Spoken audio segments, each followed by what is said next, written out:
"You call this garbage food," my daughter-in-law said, her voice sharp enough to slice through the warmth of what was supposed to be a perfect Thanksgiving evening. I didn't answer right away. I simply stood there at the head of the table, my hands still wrapped around the serving dish I had spent hours preparing, the smell of roasted turkey and rosemary still clinging to my fingers. For a moment, no one moved. The laughter that had filled the room just seconds before faded into something hollow, something fragile. I could feel every pair of eyes shift, not toward her, but toward me. Waiting. Watching. Measuring how I would react. I set the dish down carefully, making sure it didn't clatter against the table. I had learned long ago that noise only makes things worse. The dining room looked exactly how I had imagined it would that morning when I woke up before sunrise to begin cooking. The long oak table was polished to a soft shine, the good china set out with precision, each place setting aligned as if order alone could hold a family together.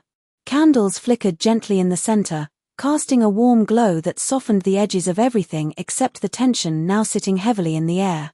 I had spent nearly 10 hours in the kitchen that day. 10 hours measuring, tasting, adjusting, making sure every dish was just right. The stuffing was made from my late husband's recipe, the one he used to insist was the only proper way to do it. The cranberry sauce had simmered slowly on the stove until it reached that perfect balance between tart and sweet. Even the pie crust, golden and delicate, had been rolled by hand. I had done all of it because I believed, perhaps foolishly, that traditions still mattered. That if I held on tightly enough to the rituals we once shared, something of us would remain intact. "I asked you something," Chloe continued, leaning back in her chair with a small, amused smile, as if this were nothing more than a casual observation. Her tone wasn't loud, but it carried. It always did. She had a way of speaking that made everything feel deliberate. Calculated. I picked up a folded napkin from beside my plate and dabbed at my lips, though I hadn't eaten a single bite. It gave my hands something to do, something steady. "It's the same recipe I've used for years," I said quietly, my voice even, almost detached. I didn't look at her. Instead, I let my gaze rest somewhere just beyond the table, on the far wall where a framed photograph of my husband still hung. In it, he was smiling, his arm around me, both of us younger, both of us believing we understood what family meant.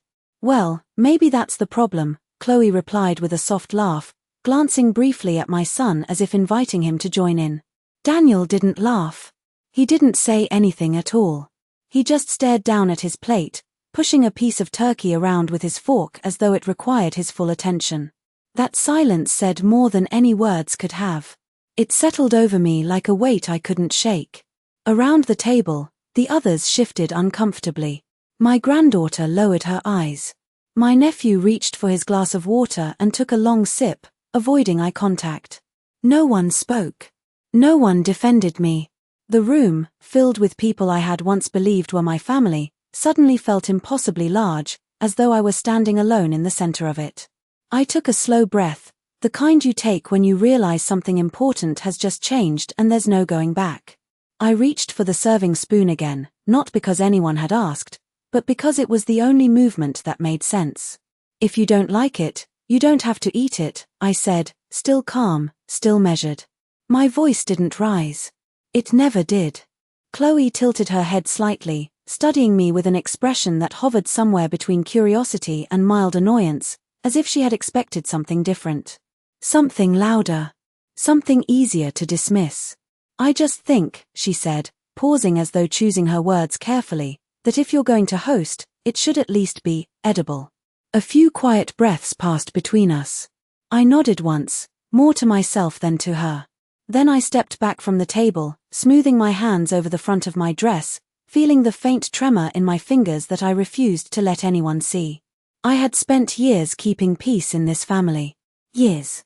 Making sure every holiday, every gathering, every small moment held together without cracks.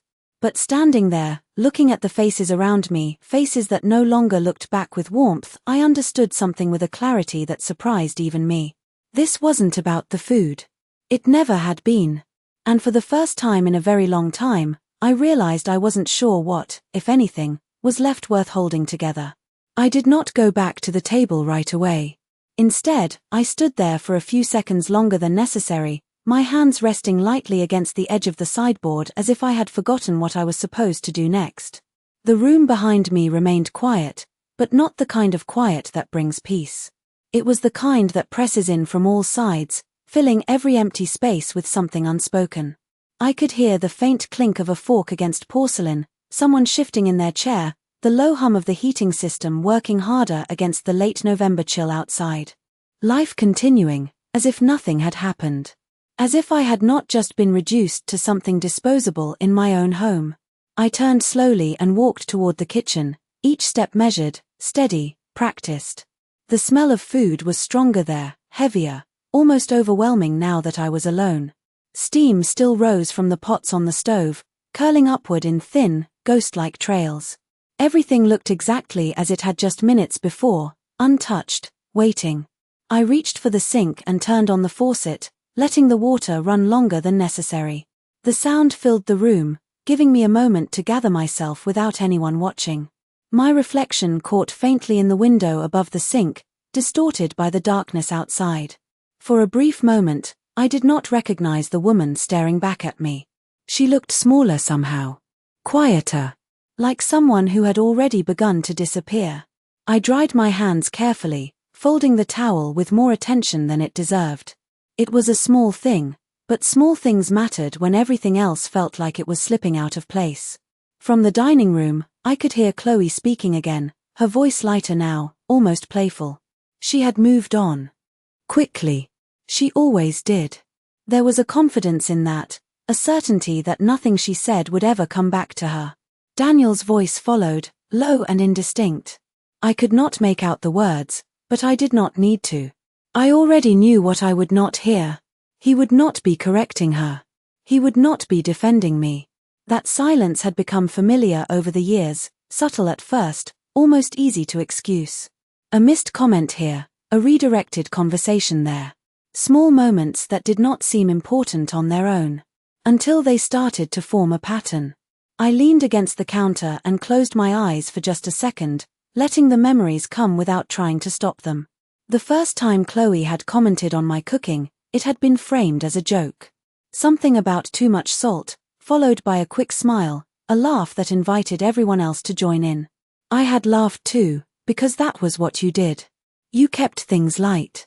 You did not make a scene. Then there were the holidays I was asked to keep simple, the recipes that were quietly replaced, the traditions that were slowly adjusted until they no longer felt like mine at all. Each change had been small, reasonable, easy to accept in the moment. But standing there in the kitchen, I could see them clearly now, lined up one after another like steps leading to exactly where I was. I opened my eyes and looked down at my hands. They were steady again. That surprised me more than anything. I had expected to feel something louder, something sharper. Anger, perhaps. Or grief. But what settled in instead was something quieter. Something colder. A kind of understanding that did not ask for permission.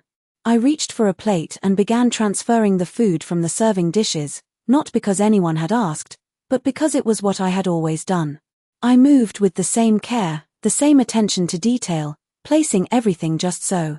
From the outside, nothing had changed. If someone walked in at that moment, they would have seen exactly what they expected. A woman in her kitchen, preparing a meal for her family. But inside, something had shifted in a way I could not ignore. I was no longer trying to hold everything together. I was simply observing what remained. A chair scraped softly against the floor behind me. I did not turn right away. I did not need to. I already knew who it was. "Mom," Daniel said, his voice hesitant, uncertain in a way I had not heard since he was a child. I set the plate down before answering, making sure it was perfectly centered on the counter. Only then did I turn to face him. He stood there in the doorway, hands in his pockets, eyes flickering briefly toward the table behind me before settling somewhere just above my shoulder. Not quite meeting my gaze. "Everything okay?" he asked. It was a simple question. Ordinary. The kind you ask when you want things to remain ordinary. I studied his face for a moment, searching for something I could recognize. Something familiar. But all I found was distance. Not coldness. Not cruelty. Just a quiet, comfortable distance that had grown over time without either of us fully noticing. Of course, I said gently, offering a small smile that felt lighter than it should have. Dinner is almost ready. He nodded, relieved, as if I had given him exactly what he needed. An easy answer. A way out. He lingered for a second longer, then turned and walked back toward the table without another word. I watched him go, listening to the sound of his footsteps fade into the soft murmur of conversation that had already resumed. And in that moment, standing alone in the kitchen I had spent years filling with warmth, I understood something with a clarity that left no room for doubt. I had not been pushed out all at once. It had happened slowly, quietly, piece by piece. And tonight was simply the first time no one had bothered to hide it. I carried the last dish back to the table with the same steady pace, placing it down as if nothing had shifted, as if everything was still exactly as it had always been. The conversation did not stop this time when I approached. It flowed around me, over me, as though I were no longer part of it. Chloe was telling a story about a trip she wanted to take next summer, something about a beach house and a long drive along the coast. Her voice was bright, animated, effortless. The others listened. Nodded, even laughed at the right moments. I took my seat slowly, adjusting my napkin across my lap, smoothing it out with careful fingers. 4 years, this had been my place at the table, not just the physical chair but the quiet center of everything. I had been the one who noticed when glasses needed refilling, when plates needed clearing, when someone felt left out. Now, no one looked in my direction long enough for me to read anything at all. I reached for my fork and cut into the turkey, though I had no appetite. The meat was tender, just as it should be. The seasoning was balanced, familiar, exactly the way it had always been. I placed a small piece in my mouth and chewed slowly, more out of habit than hunger. Across from me, Daniel finally looked up, but only for a moment. His eyes met mine briefly, then moved away just as quickly, settling on Chloe as she spoke. There was something in that glance, something unfinished, but it disappeared before I could hold on to it. We were thinking of remodeling the kitchen next year, Chloe said, gesturing lightly with her hand as if the idea had only just occurred to her. Something more modern. Open space. Less clutter. Her eyes flicked toward the cabinets behind me for a fraction of a second, then back to the others. It was subtle. It always was. Daniel nodded, his expression thoughtful. It would make more sense, he added. Especially if we are going to have people over more often. I lowered my fork and rested it gently against the plate. The sound it made was soft, almost inaudible, but to me it felt louder than anything else in the room. More people over. The words lingered in my mind longer than they should have. I glanced around the table, taking in each face one at a time. These were the same people I had hosted for years, the same voices that had once filled this house with warmth. But something about the way they sat now, the way they spoke without including me, made the distance between us feel measured, intentional. Chloe leaned back in her chair, satisfied, as if she had planted something that would grow exactly the way she intended. I could see it now, clearer than before. It was never just about comments or small corrections. It was about space.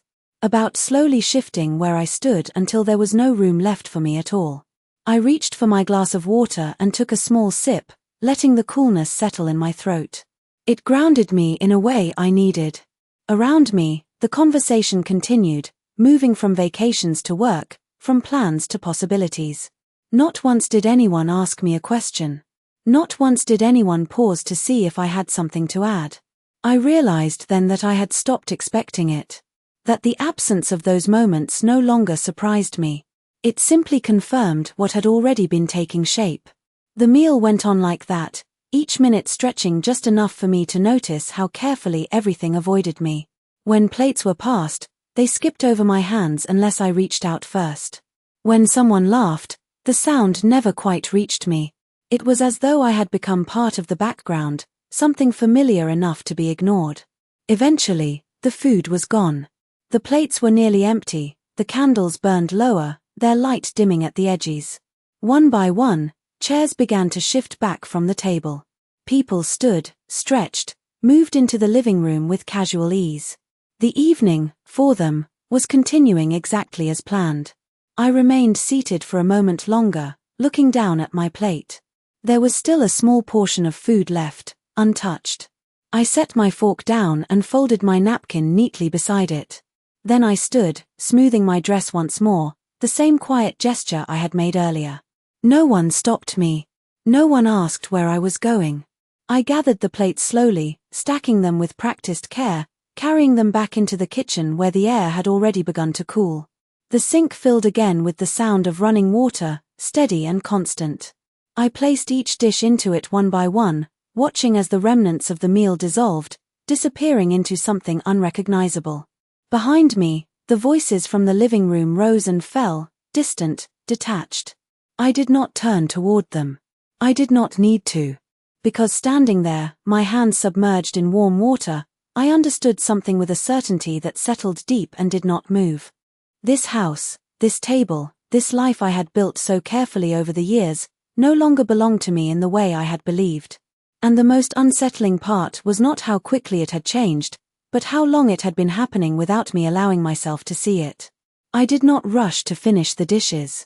I let each plate sit under the running water a moment longer than necessary, watching the thin layer of grease dissolve, watching the remnants of the meal disappear as if they had never existed. The rhythm of it steadied me. Rinse. Set aside. Repeat. It was something I could control, something predictable in a night that had quietly slipped out of my hands. The voices from the living room carried through the hallway, softer now, mixed with the faint sound of a television turning on.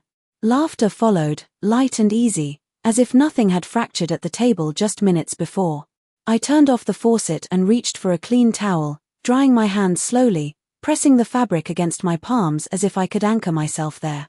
For a brief moment, I considered joining them. Walking into that room, sitting down, pretending that I belonged in the same way I always had. But the thought did not settle. It passed through me without weight. Instead, I turned toward the small hallway that led to the back of the house, my steps quiet against the hardwood floor. The air felt cooler there, untouched by the warmth of the gathering. I stopped at the doorway of my bedroom and rested my hand lightly against the frame. The room looked exactly as I had left it that morning. The bed neatly made, the curtains drawn halfway to let in the pale afternoon light that had long since faded into evening. Everything was in its place. Unchanged. I stepped inside and closed the door gently behind me, not fully, just enough to soften the sounds from the rest of the house. For a while, I stood there without moving, letting the stillness settle around me. It was different from the silence in the dining room. This silence did not press in. It held space. My eyes moved slowly across the room until they landed on the dresser near the window. On top of it sat a small wooden box, one I had not opened in some time. I walked over to it, my fingers brushing lightly over the surface before lifting the lid. Inside were letters, neatly tied together with a faded ribbon, along with a few photographs that had softened at the edges over the years. I picked up the top photograph and held it closer to the light. It was from a Thanksgiving long ago, the table just as full, just as carefully prepared. My husband stood behind me, one hand resting on my shoulder, his smile easy, certain. Daniel was younger then, sitting across from us, laughing at something I could no longer remember. Everything in that image felt solid. Unquestioned. I set the photograph down and unfolded one of the letters, recognizing the handwriting immediately. His words were steady, thoughtful, the way he had always spoken. He had written about the house, about making sure it would always be a place where I felt safe, where I would never have to worry about being pushed aside or forgotten. I read the lines slowly, not because they were difficult to understand, but because I wanted to feel each word fully, to let them settle into the space that had been left open for too long. I closed my eyes for a moment, the letter still in my hands.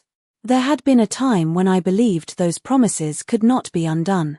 That the foundation we built together was strong enough to hold, no matter what changed around it. But standing there now, in a house that no longer felt like it belonged to me in the same way, I understood something I had not allowed myself to see before. Promises do not disappear all at once. They fade, slowly, quietly, until one day you realize they are no longer shaping anything at all.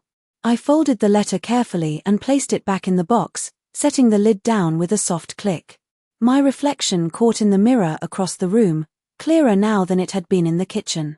I looked at myself for a long moment, taking in the lines on my face, the way my posture had changed over the years, the quiet strength that remained even when everything else felt uncertain. I did not look away this time. Down the hall, another burst of laughter echoed, followed by Chloe's voice, bright and confident, filling the space as if it belonged entirely to her. I listened for a moment, not with anger, but with a kind of distance that felt new, unfamiliar. Then I turned from the mirror and walked to the window, pulling the curtain back just enough to see the dark outline of the yard beyond. The air outside was still, the trees unmoving under the night sky. Everything felt paused, as if waiting for something to shift. And for the first time that evening, I realized that the shift was not coming from them. It was coming from me. Not loud. Not sudden. But steady. Like something finally settling into place after being out of alignment for far too long. I let the curtain fall back into place and stood there in the quiet, understanding that whatever came next would not look like the life I had been holding on to. And perhaps, for the first time, that no longer felt like something to fear. I did not go back to the living room that night. I remained in my bedroom until the sounds of conversation slowly thinned out, replaced by the soft closing of doors, the creak of footsteps moving across the floor above me, and eventually, silence. Not the tense silence from earlier, but the kind that comes when people have settled into their own spaces, comfortable, unaware of anything beyond themselves. I sat at the edge of my bed for a long time, my hands resting loosely in my lap, feeling the quiet settle into my bones. It was not heavy anymore. It did not press against me the way it once had. Instead, it felt like clarity. Clean. Undeniable. When I finally lay down, sleep did not come quickly, but I did not force it. I simply closed my eyes and let my thoughts move without resistance, each memory rising and falling like a tide that had been held back for far too long. By morning, the house had returned to its usual rhythm. I woke before anyone else, as I always did, the habit still intact even after everything had shifted. The kitchen was cool when I stepped into it, the faint scent of last night's meal lingering in the air. I opened a window slightly, letting in the crisp November air, and stood there for a moment, breathing it in. It felt different this time. Sharper. More real. I made coffee slowly, measuring the grounds, pouring the water, listening to the quiet drip as the machine did its work. There was something grounding in that routine, something that reminded me I was still here, still steady, still capable of moving forward one small step at a time. When the coffee was ready, I poured a cup and carried it to the table, the same table that had felt so foreign just hours before. In the morning light, it looked almost ordinary again. The candles had burned down to small pools of wax. The dishes were gone. The surface was clear. Clean. As if the night before had been erased. I sat down and wrapped my hands around the mug, letting the warmth seep into my fingers. For a few minutes, I allowed myself to simply sit there, not thinking, not planning, just existing in the quiet space I had created for myself. Then I heard footsteps behind me. Light, unhurried. Chloe entered the kitchen without hesitation, her presence filling the room as naturally as if nothing had happened. She walked past me, opening the refrigerator, scanning its contents with a casual glance. "You should not leave the leftovers out so long," she said, her tone neutral, almost conversational. "It is not very safe." I turned my head slightly, watching her for a moment before responding. "They were put away," I said calmly. "Everything is fine." She shrugged, closing the refrigerator door with a soft push. "I am just saying. Things could be done better." There was no edge in her voice this time. No sharpness. Just a quiet certainty, as if her words were facts that did not require discussion. She poured herself a glass of orange juice and leaned lightly against the counter, scrolling through her phone. I studied her for a moment, noticing how comfortable she was, how completely at ease in a space that had once been mine to manage, mine to define. It struck me then that she was not waiting for permission. She had already taken it. Daniel came in shortly after, his hair still slightly tousled, his expression unreadable. He glanced between us briefly, then reached for a mug without saying anything. The silence stretched for a moment, not tense, not awkward, just empty. I was thinking, Chloe said suddenly, not looking up from her phone, we might start reorganizing some of the storage this weekend. There is a lot of old stuff taking up space. Her words were light, almost careless, but they landed with precision. Old stuff. I knew what she meant. Daniel nodded slowly, sipping his coffee. That might be a good idea, he replied. We have been talking about clearing things out for a while. I lowered my gaze to the table, tracing the faint grain of the wood with my fingertips. The same table I had polished, set, protected for years. We can go through it together, I said quietly. Decide what is worth keeping. Chloe finally looked up, meeting my eyes for the first time that morning. There was a brief pause, just long enough to register something unspoken passing between us. Then she smiled, polite, distant. We will see, she said. Not dismissive. Not confrontational. Just final. Daniel did not add anything. He simply finished his coffee and set the mug down, already turning his attention elsewhere. I sat there a moment longer after they left the room, the quiet returning in their absence. But it was not the same quiet as before. This one carried something else beneath it. Something sharper. Something that no longer asked me to wait, or to hope that things would return to what they once were. I lifted my cup and took another slow sip, letting the warmth settle in my chest. Then I set it down gently and looked around the kitchen, really looked this time, taking in every detail with a clarity I had not allowed myself before. And in that moment, I understood something with absolute certainty. They were already making plans that did not include me. The only question left was whether I would continue to stand still while they did it, or finally begin to move in a direction of my own. That morning did not end with a decision. It ended with a realization that settled quietly and refused to leave. I did not confront them. I did not argue or defend my place at the table. Instead, I moved through the rest of the day with the same calm precision I had always carried, but this time, there was something different. Beneath it. Something deliberate. I spent the afternoon going through the house, not in the way Chloe had suggested, not clearing things out to make space for something new, but observing. Noticing. The living room, where my husband used to sit every evening with a book in his hands, now arranged in a way that no longer reflected him at all. The hallway, where photographs had once told the story of our life together, now subtly rearranged, some frames missing, others replaced. Small changes, easy to overlook if you were not paying attention. But I was paying attention now. I paused in front of one of the shelves near the staircase, my fingers brushing against the edge where a photograph used to stand. I could still see the faint outline it had left behind, a lighter patch in the wood where time had not yet settled.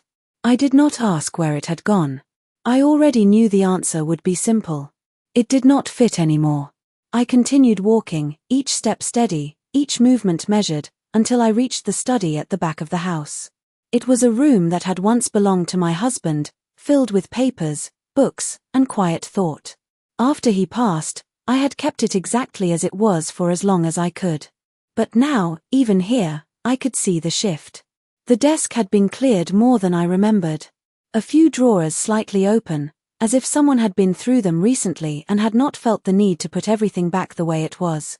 I stepped inside and closed the door behind me, letting the silence settle in fully. This room still held something the rest of the house no longer did. It held truth. I walked to the desk and opened the top drawer slowly, my hand steady. Inside were documents, neatly stacked, just as I had left them. Property papers, insurance files, letters, records of things that had once felt like responsibilities shared between two people. I pulled one folder out and placed it on the desk, opening it carefully. The papers inside were familiar, but I read them again anyway, taking in every detail as if seeing them for the first time. Names. Dates. Signatures. I traced my finger lightly over the lines, not out of uncertainty, but to remind myself of what was real. What had been built. What still belonged to me. The house. The land. The accounts.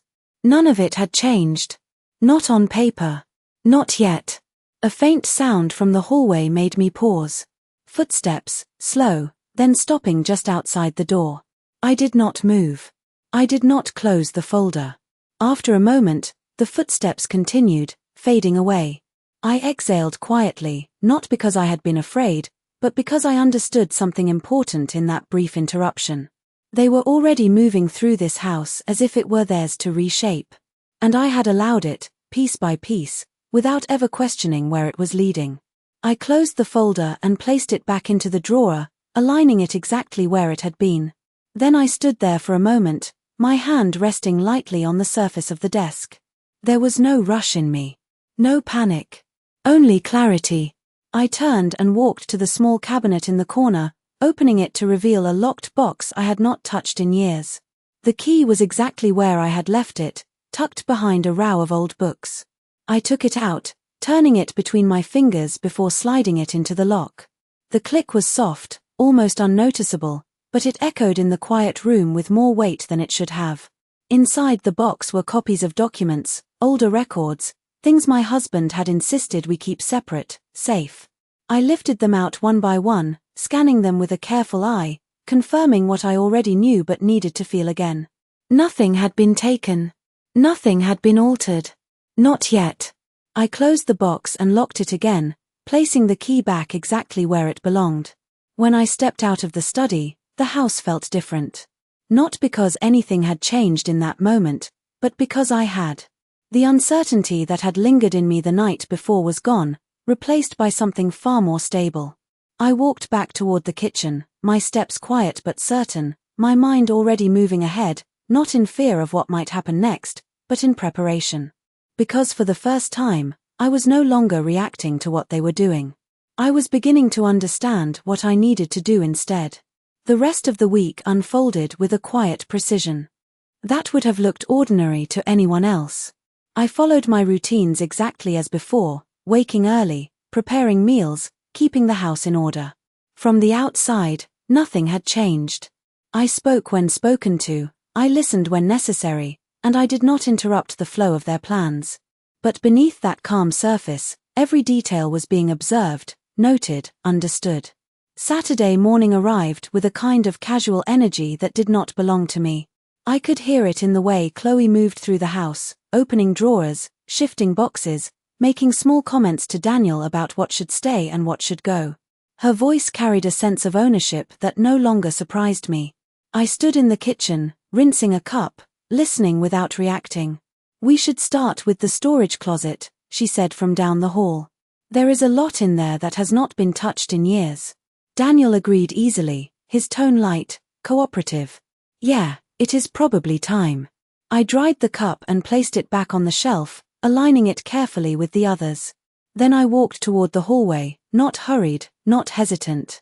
When I reached them, they were already standing in front of the closet, the door open, boxes stacked inside in the same careful order I had arranged long ago. Chloe glanced at me briefly, then stepped aside just enough to reach in and pull one of the boxes forward.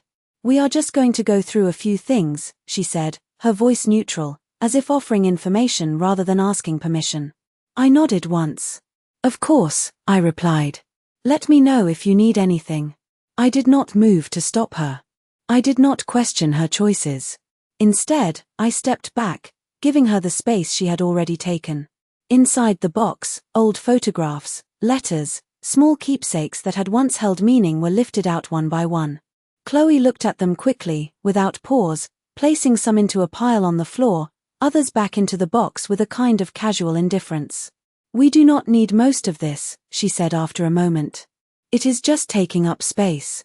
Daniel crouched beside her, picking up a photograph, studying it briefly before setting it down again. "Yeah," he said quietly. "Probably not." I watched them for a moment, not with anger, but with a clarity that sharpened everything. These were not just objects to them. They were decisions. Statements. Each item removed, each memory dismissed, was another step in reshaping the house into something that no longer included me.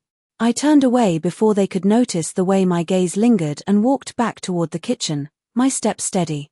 There was no reason to stay. Not yet. The sound of boxes being opened and closed continued behind me, steady, methodical. Hours passed that way. I moved through the house, tending to small tasks, keeping my presence quiet but consistent. Every now and then, Chloe would call out a question, asking if something should be kept or thrown away. I answered simply, without explanation, without attachment. Keep it. You can decide. It does not matter. Each response was measured, controlled. By late afternoon, a small pile had formed near the front door. Boxes labeled, items set aside, ready to be removed. Chloe stood there, looking at the stack with a sense of quiet satisfaction. Daniel joined her, his hands resting on his hips as he surveyed the space. Feels better already, he said. More open. Chloe smiled faintly. Exactly. I stood at the edge of the room, just far enough to see, not close enough to be part of it. I let my gaze move over the items they had chosen to discard, recognizing many of them instantly.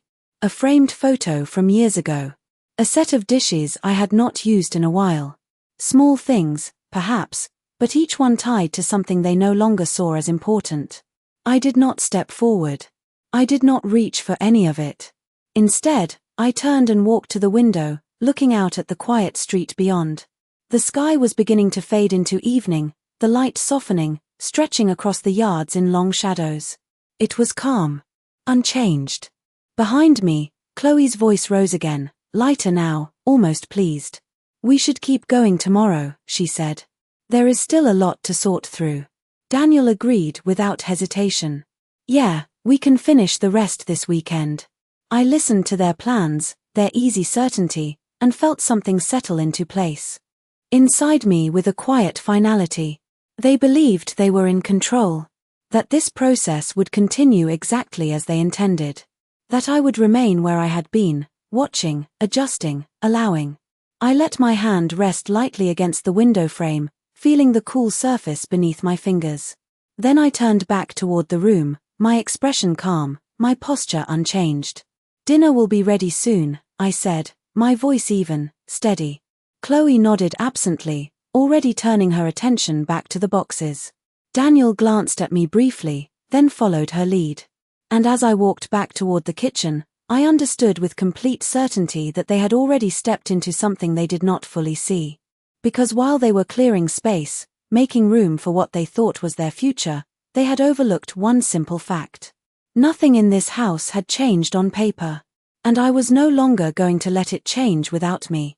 The next morning began earlier than usual, not because I needed to wake up, but because I had already decided what needed to be done. The house was still quiet, the kind of quiet that comes just before the day begins to move, before voices fill the rooms and intentions take shape. I dressed carefully, choosing something simple, composed, nothing that would draw attention, but nothing that suggested hesitation either. When I stepped into the study, the air felt unchanged, steady, untouched by the small disruptions that had spread through the rest of the house. I closed the door behind me and moved directly to the desk, opening the drawer without pause. The documents were exactly where I had left them, aligned, intact. I took them out one by one, placing them neatly on the surface, arranging them in a way that made everything clear at a glance. The property deed. The account records. The original agreements, signed years ago, long before Chloe had ever stepped into this house. I read through each page again, not because I doubted what was written, but because I wanted to feel the weight of it fully, to remind myself that what I held in my hands was not just paper. It was foundation. It was ownership. It was truth that had not been altered by anyone's assumptions. When I finished, I placed the documents into a folder and closed it carefully, sliding it into my bag with a quiet sense of finality. There was no rush in my movements. No urgency. Everything was deliberate, measured, controlled. By the time I stepped back into the hallway, I could hear movement from the kitchen. Chloe's voice, light and conversational, mixed with the sound of cabinets opening and closing. Daniel responded occasionally, his tone relaxed, unaware. I walked toward them at the same steady pace, my expression calm, my posture unchanged. When I entered the kitchen, Chloe glanced up briefly, offering a small, polite smile that did not reach her eyes. "Good morning," she said. We were just about to start on the rest of the storage. I nodded once. "I know," I replied. I set my bag down on the table, placing it in front of me with quiet intention. Daniel looked at it, then at me, a faint line forming between his brows. "What is that?" he asked. I met his gaze fully this time, not looking away, not softening the moment. "Something we need to go over," I said. Chloe straightened slightly, her attention sharpening, though her expression remained composed. "Is something wrong?" she asked. I did not answer her directly. Instead, I opened the bag and took out the folder, placing it on the table and sliding it toward the center. The movement was simple, but it carried a weight that shifted the room in a way no raised voice ever could. "Before you continue reorganizing this house," I said evenly, "there are a few things that need to be clear." Daniel stepped closer, his eyes moving between me and the folder, uncertainty beginning to replace his earlier ease. Chloe did not move right away. She watched, calculating, waiting to understand where this was going. I opened the folder and turned it so they could both see, my fingers resting lightly against the edge of the pages. "This house," I continued, my voice steady, unhurried, "is still entirely in my name." The words settled into the space between us without force, but they did not need it. Daniel's expression shifted immediately, surprise breaking through his composure. "Mom, we know that," he said quickly, though his tone lacked the certainty he intended.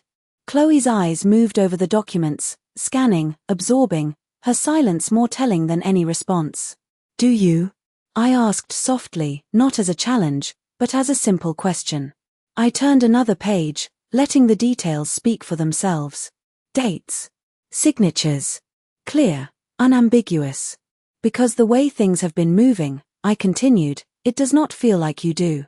The room grew quieter, not with tension, but with recognition. Chloe finally stepped forward, her posture still controlled, her expression carefully neutral.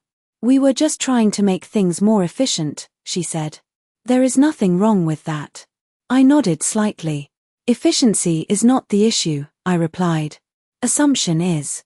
Daniel exhaled slowly, running a hand through his hair, his gaze dropping briefly before returning to me. "No one is trying to take anything from you," he said. I held his gaze for a moment, letting the silence stretch just enough to carry meaning. "I am not saying you are," I answered calmly. "I am saying that what belongs to me has not changed." Chloe's eyes flickered, something shifting beneath her composed exterior, though she said nothing. I closed the folder and rested my hand on top of it, grounding the moment. "So before anything else is moved, cleared, or decided," I said, my voice quiet but firm, "we are going to be very clear about what this house is, and what it is not." No one spoke immediately. The morning light filtered through the window, casting a soft glow across the table, illuminating the space that now felt entirely different from the day before. And in that silence, I knew something had already changed. Not in the house. Not in the documents. But in the way they were beginning to see me. Not as someone to move around. Not as someone to overlook. But as someone they had underestimated for far too long. No one reached for the folder after that. It remained where I had placed it, centered on the table, its presence quiet but undeniable. Daniel stood there for a moment longer, as if searching for something to say that would return the room to what it had been just minutes before. But there was nothing left that could do that. Chloe was the first to move. She stepped back slowly, her posture still composed, but her attention no longer scattered or casual. It had narrowed. Focused. "I think we may have gotten ahead of ourselves," she said, her tone measured, controlled, choosing each word with care. It was not an apology. It was an adjustment. I nodded once, acknowledging the shift without giving it more weight than it deserved. "That happens," I replied simply. Daniel exhaled, the tension in his shoulders finally visible now that he was no longer pretending it was not there. He pulled out a chair and sat down, his gaze resting on the table, avoiding both me and the documents. "We did not mean to make you feel pushed out," he said after a moment, the words coming slower than usual. I watched him quietly, not interrupting, not filling the silence for him the way I once would have. "I know," I said. And I did know. That was the truth of it. This had not been a single decision. Not a sudden choice to remove me from the life I had built. It had been a series of small permissions, given over time, until the result felt inevitable. Chloe remained standing, her arms loosely folded, her expression unreadable but no longer dismissive. "We were just trying to make things better," she added, her voice softer now, though still careful. "More organized. More current." I let her words settle before responding, allowing the quiet to do its work. "Better for who?" I asked, not sharply, not accusing, but clearly. The question did not demand an answer. It only required acknowledgement. For a moment, no one spoke. Then Chloe lowered her gaze slightly, not in defeat, but in recognition. Daniel leaned back in his chair, running a hand slowly over his face as if the effort of understanding was heavier than he had expected. I reached forward and closed the folder, sliding it back toward me with the same calm motion I had used to place it there. The sound of it moving across the table was soft, but it marked the end of something that had been building for a long time. "We are not going to rush anything," I said, my voice steady, leaving no room for misinterpretation. "This house is not a project. It is not something to reshape without care." I paused briefly, not for effect, but because the words deserved to stand on their own. "And I am not something to move around when it becomes convenient." Daniel nodded slowly, finally looking up at me with something that had not been there the night before. Not guilt. Not even regret. Just awareness. Chloe's expression shifted again, subtle but real, the confidence that had once filled the room now tempered by something more measured. "Understood," she said quietly. It was the first time her words had carried weight instead of assumption. I stood then, not abruptly, not dramatically, simply rising from the chair as I always had. The movement felt different this time, not because it was new, but because it was no longer overlooked. I picked up the folder and placed it back into my bag, securing it with a calm finality that did not need to be explained. "We can revisit everything later," I said, adjusting the strap over my shoulder. "Together." The word lingered, not as a request, but as a condition. Daniel nodded again, more firmly this time. Chloe did not respond immediately, but she did not look away either. That was enough. I turned and walked toward the window, pausing for just a moment to look outside at the quiet street beyond. The same street that had seen years of holidays, gatherings, laughter, and moments that once felt permanent. The light was different now, sharper, clearer, revealing details I had not noticed before. Behind me, I could hear the subtle shift in movement, chairs adjusting, footsteps quieter than they had been before. Not hesitant, but aware. I did not turn back right away. I did not need to. Because the change I had been waiting for was not in what they said next. It was already there, in the space between us, in the way the room held a different kind of balance. When I finally stepped away from the window, I moved with the same steady pace I had always had, but this time, I was not moving around them. I was moving through my own space. And for the first time in a long while, that felt exactly the way it was meant to.